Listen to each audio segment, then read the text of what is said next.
5 seconds. How times have exchanged.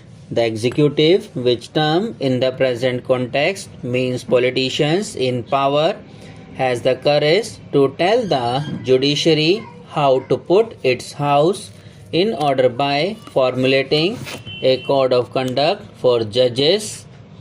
What about the code of conduct of the ministers and parliamentarians? What about the code of conduct for the political parties during elections, often formulated but always violated?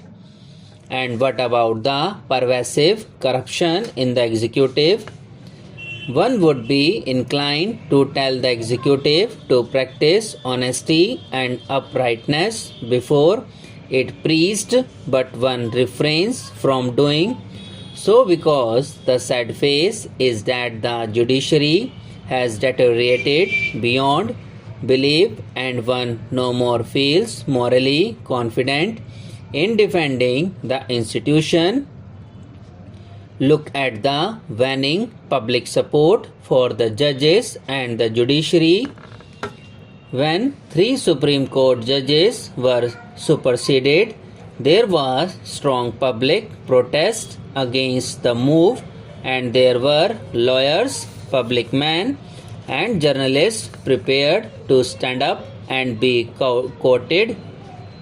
When there was the move, the transfer of High Court judges, this was viewed in the correct perspective as a serious attempt further to discipline the judges. This instrument was liberally used during the emergency, though because of the censorship, formal and informal, the fact of the transfer of 16 judges did not come to light.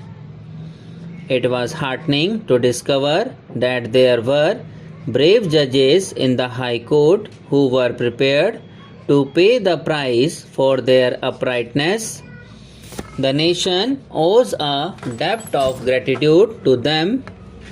The full story of how the government has twisted arm of the judiciary is yet to be told. Facts remain hidden, though there are occasional rumblings, particularly by retired judges.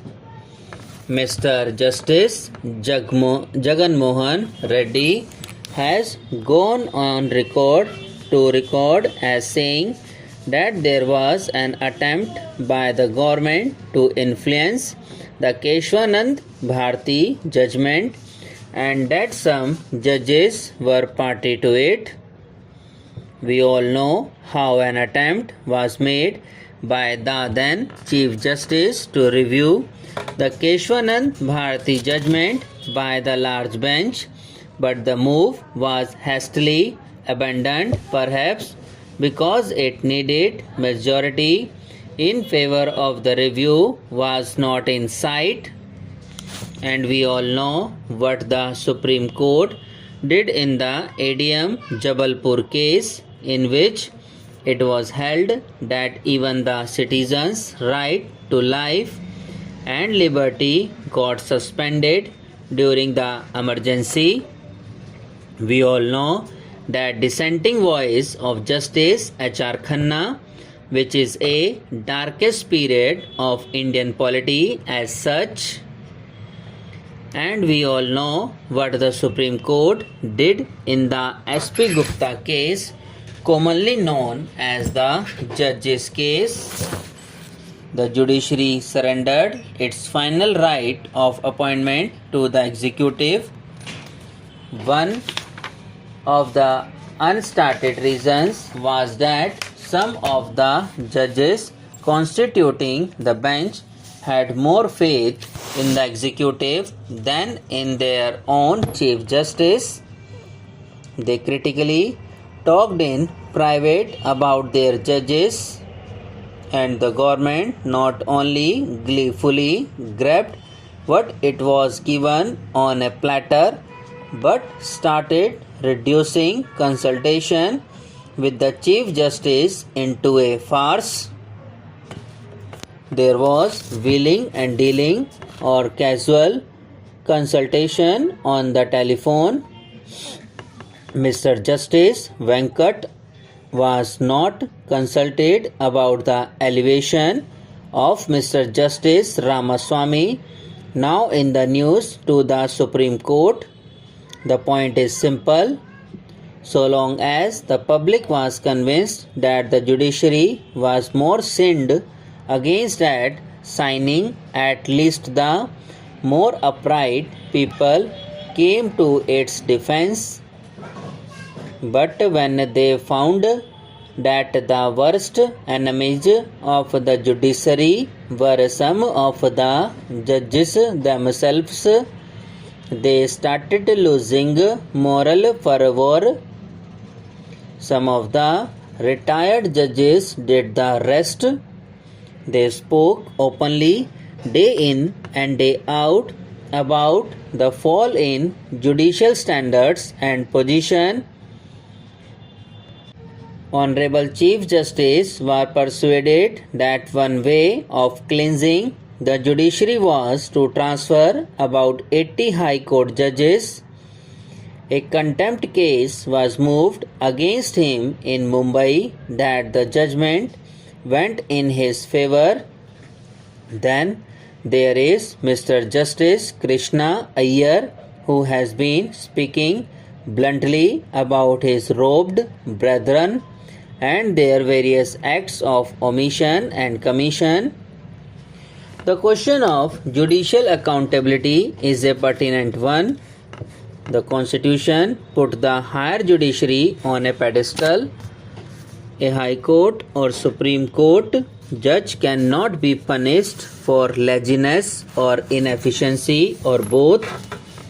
He cannot be punished for his lack of knowledge of law. All that can happen is some comments by a higher court or a larger bench, and it is becoming increasingly clear that he cannot easily be punished for corruption either. He has to be impeached through a difficult process, now made a much more difficult by the Supreme Court through its ruling on the subject.